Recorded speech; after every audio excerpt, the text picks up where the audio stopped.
Numbers 21.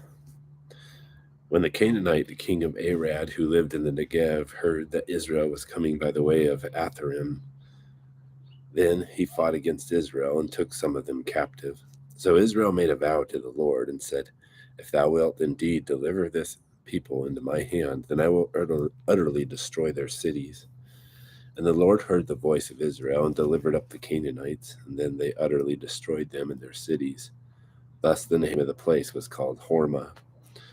Then they set out from Mount Hor by way of the Red Sea to go around the land of Edom, and the people became impatient because of the journey. And the people spoke against God and Moses.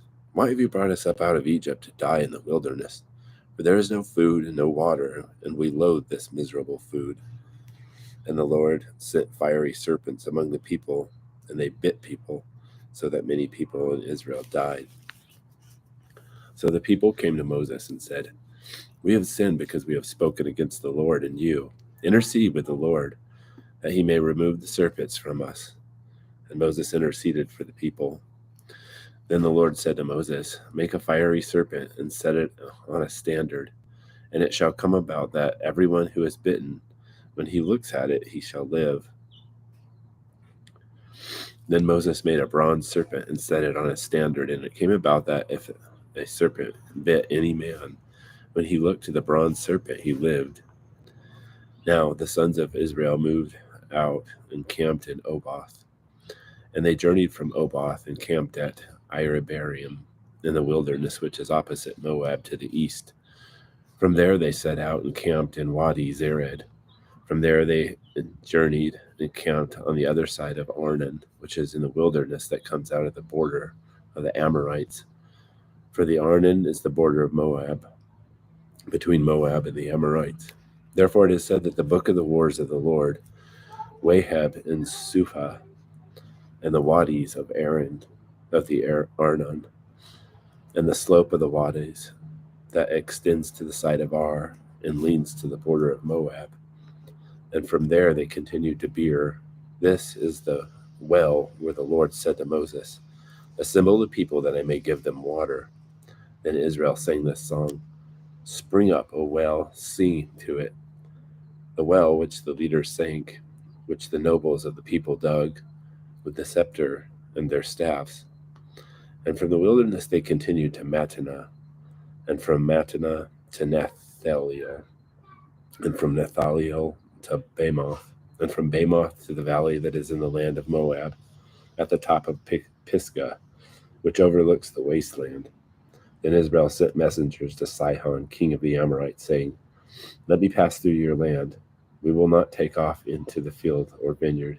We will not drink water from the wells. We will go by the king's highway until we have passed through your border." But Sihon would not permit Israel to pass through his border. So Sihon gathered all his people and went out against Israel in the wilderness and came to Jahaz and fought against Israel. Then Israel struck him with the edge of the sword and took possession of his land from Arnon to Jabbok, as far as the sons of Ammon, for the border of the sons of Ammon was Jazer. And Israel took all these cities, and Israel lived in all the cities of the Amorites in Heshbon and in all her villages. For Heshbon was the city of Sihon, king of the Amorites, who had fought against the former king of Moab, and had taken all his land out of his hand as far as the Arnon. Therefore those who use Proverbs say, "Come to Heshbon, let it be built. Let the city of Sihon be established. For a fire went forth from Heshbon, a flame from the town of Sihon. It devoured Ar and Moab, the dominant heights of the Arnon. Woe to you, O Moab! You are ruined, O people of Chemosh. He has given his sons as fugitives and his daughters into captivity to the Amorite king Sihon, but we have cast them down. Heshbon is ruined as far as Dibon. Then we have laid waste even to Nophah, which reaches to Medeba." Thus Israel lived in the land of the Amorites. And Moses sent to spy out Jazer, and they captured its villages and dispossessed the Amorites who were there. Then they turned and went up by the way of Bashan, and Og the king of Bashan went out with all his people for battle at Ireri.